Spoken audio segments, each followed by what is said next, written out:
Hello and welcome to another video from the on the channel that you need to not only survive the current apocalypse but actually enjoy it. And today we're just going to take a little look at my trees and kind of explain to everybody why these trees are like this. You know, there are, you would think, I've got 2 acres here, that the entire 2 acres would have trees like this if these trees are here. So why do we have these trees here and then the rest of my property only has a few very sparsely spread out trees that are not nearly this big? So let's go take a look at why that is. Right now I'm standing very close to the corner of my property, and the property marker is a little piece of rebar sticking out of the ground. I just put this PVC on there so I could see it from a distance. It's not going to stand up straight because it, you know, if the rebar was sticking out of the ground a few feet it would, but it's just maybe 6 inches. Now if you look over that way, you'll see another rebar, or another piece of PVC. That's sitting on a piece of rebar that's between my 2 neighbors. So it's a corner, but just not my corner. And I was actually able to find quite a few of those. All of my rebar had been pulled up when I moved here, and I would have never put them back in, but the county demanded that I have those in place before I start building my house, which I guess is a good law. So I had to pay somebody to come put pieces of rebar in my ground.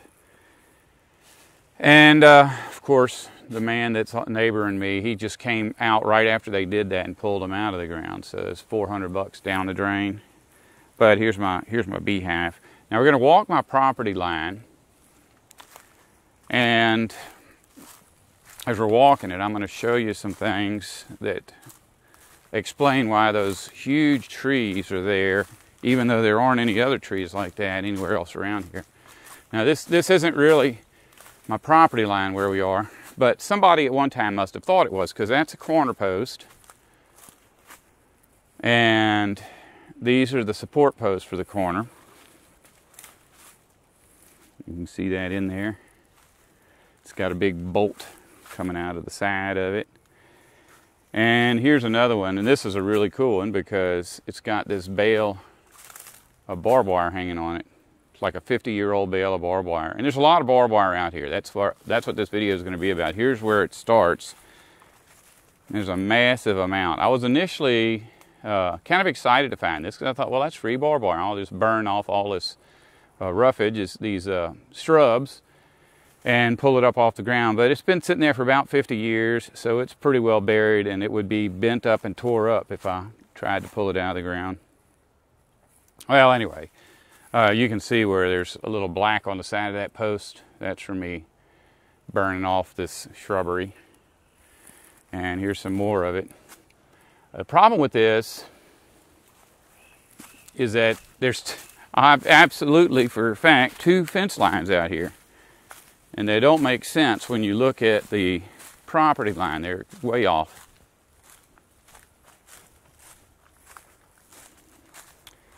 This one goes right through a tree, which means it was standing when this tree was growing. You see the scar goes all the way around, so that was actually rubbing up against the west side of this tree. And it's a pretty big one, pretty old. I mean, it's really old. And the wire comes out at the bottom and up here on both sides. There's another down there. So these lines run parallel to one another, but they're not on the property marker. One is to the east and one is to the west. So we're going to walk over here a little bit and show that to you. Now the places where you see these plastic Adirondack chairs are places where I have found barbed wire. So some was over here to the left of this long row of trees, and some was west of it to the right of these trees. It was just in the ground as I was mowing the brush out here. I ran into it a couple of times, got it all wound up in my mower. But you can see just from what I've shown you so far, these trees are in a perfect row. Now this tree is not the very first tree. This is, I think, the second one. The first one being that dead tree.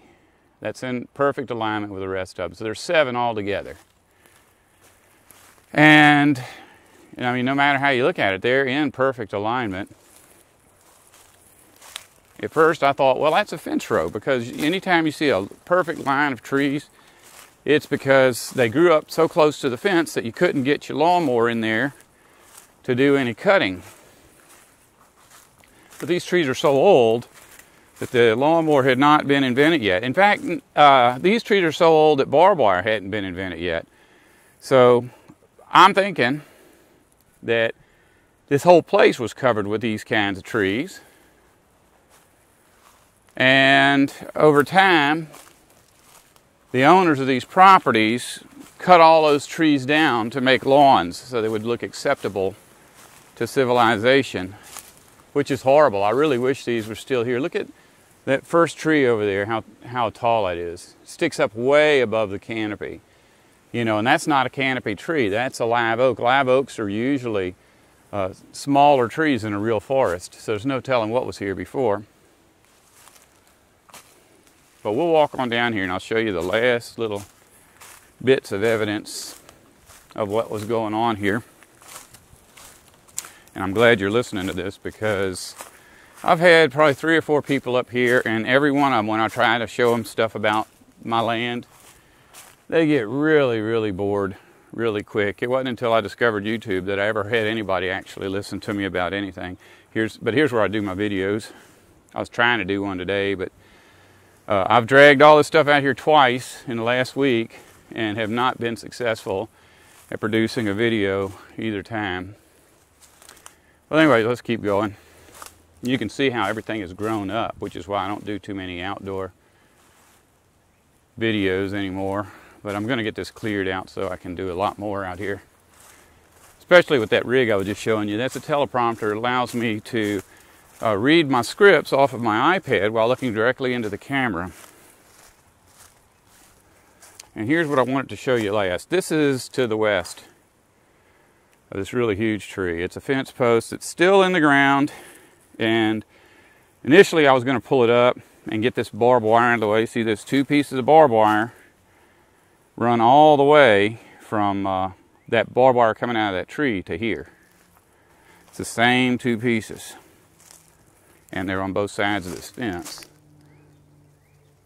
And in fact, there was a whole line of rotted posts laying on the ground. I took them all and burned them except for the 2 right here. And that's just so I can have something to display. And I'm glad I kept them now that I'm making this video. But see, we're on the west side of these trees. And this property line actually goes straight across. And that pole right there, telephone pole, is not too far from another piece of rebar and several other fence posts with barbed wire on them. So this used to go all the way across. I think this was cut for the power company back in the 1940s, late 40s, early 50s. And so that's why nothing survives out here of the original. I mean, there's no like structures or anything, because they've been through here multiple times with heavy equipment and mowers.